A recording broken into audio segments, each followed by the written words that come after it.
Welcome back to The Explainer.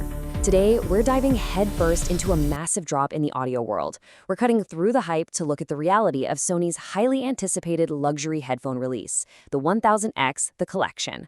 We'll be digging into the hard data from top tech reviewers to figure out exactly what these headphones are really all about. Okay, let's just rip the Band-Aid right off and start with the number that is literally on everyone's mind, $649.99. Wow. That is a staggering price tag. Just to put that into perspective for you, that's a whole $200 premium over Sony's own current flagship, the WH-1000 XM6. So right out of the gate, Sony is establishing the sheer premium, almost boutique nature of this product. But honestly, that price tag starts to make a little more sense when we look at the context here. Reviewer Techspert really hit the nail on the head. He noted, this isn't just your standard annual tech upgrade. This is actually a 10-year celebration of the legendary 1000 series, with a massive emphasis on design. This is meant to be a luxury anniversary edition. It's designed to be a status symbol just as much as it's meant to be a piece of audio equipment.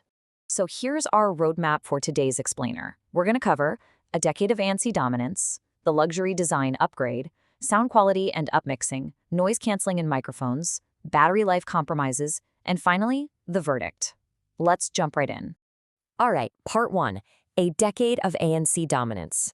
Think back to 10 years ago. Sony launched the MDR-1000X, basically taking direct aim at Bose and kicking off a decade of active noise-canceling supremacy. Fast forward to about a year ago, and we got the WH-1000 XM6, which is widely considered the gold standard for mass-market ANC headphones. And well, that brings us to today, the absolute apex of that lineage, the 1000X, the collection. This is the culmination of a 10-year engineering journey wrapped up in a high-fashion package. Moving on to part 2, the luxury design upgrade. Now, the shift in materials here is literally striking. Sony has draped the collection in the strokeably smooth vegan leather that wraps completely around the ear cups. The structural joints, those feature hand-brushed stainless steel hinges. The padded headband is distinctly wider to help distribute the weight, and the ear cups themselves are incredibly roomy. In fact, the lab at Short Circuit measured the inside of the ear cup at 44 millimeters wide and 34 millimeters deep. Reviewers across the board, including the folks at GS Marina, found them to be exceptionally comfortable for long listening sessions, and actually surprisingly scuff-resistant when just tossed into a backpack. When you compare them side by side, it's a stark physical difference.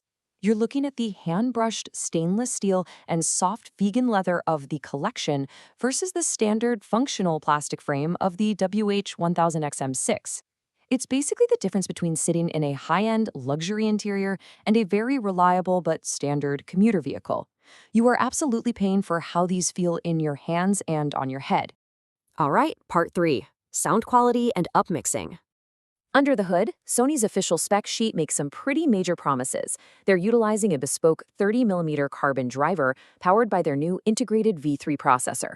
Audio purists out there will definitely appreciate the high-resolution LDAC codec alongside LC3, AAC, and SBC. Plus, it features DSEE Ultimate Processing, which uses AI to upscale your compressed audio tracks. Sony promises that these specs, which were co-tuned with mastering engineers, are going to deliver a perfectly balanced studio-grade sound. Well, actually, objective lab data tells a slightly different story. Short Circuit put these on their measurement fixtures and found a highly V-shaped reality. The host noted they pack, and I love this direct quote, a holy hell of a lot of sub-bass and feature a very noticeable treble spike right around 12 kHz. Sound guys also pointed out a dip in the mid-range. So despite Sony's marketing claiming a balanced studio sound, the data reveals these are unapologetically bass-heavy dynamic headphones. Don't get me wrong, they're incredibly fun to listen to, but they lean far away from a flat, neutral studio profile.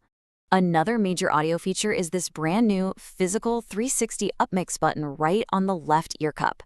This is a processing mode that expands your standard stereo audio into an immersive surround sound-like spatial experience, offering specific music, cinema, and game profiles. But you might be wondering, is it just a gimmick? Well, reviewer Techspert tested this extensively.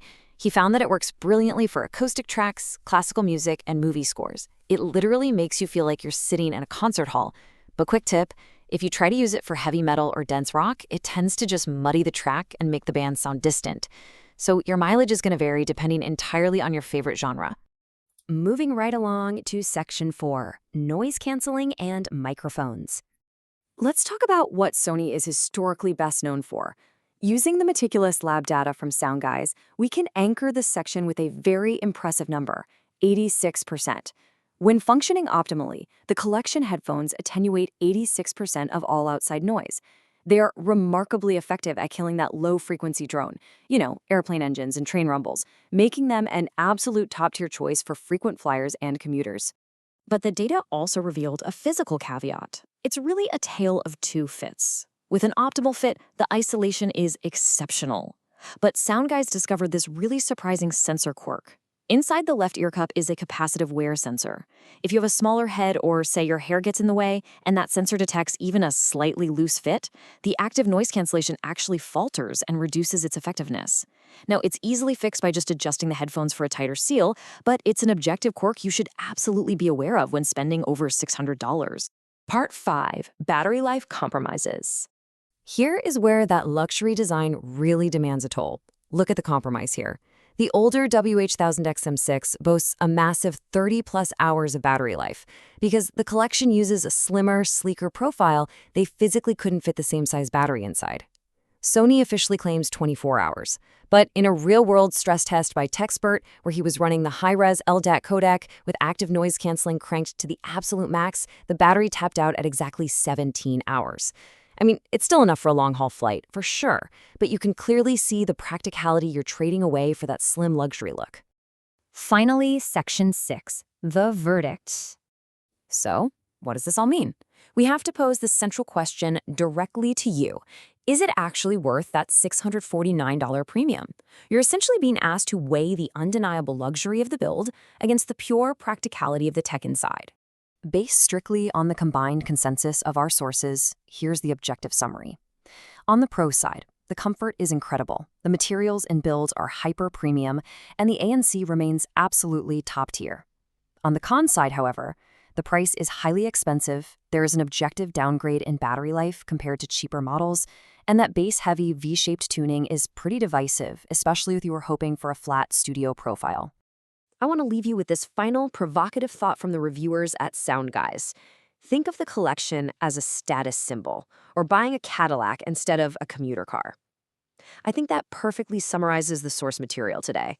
You aren't just buying audio equipment, you are making a deliberate fashion and lifestyle choice. The question is, the next time you upgrade, are you shopping for a reliable daily tool, or are you ready to pay a premium for luxury? Thanks for joining us on this explainer, and we'll catch you next time.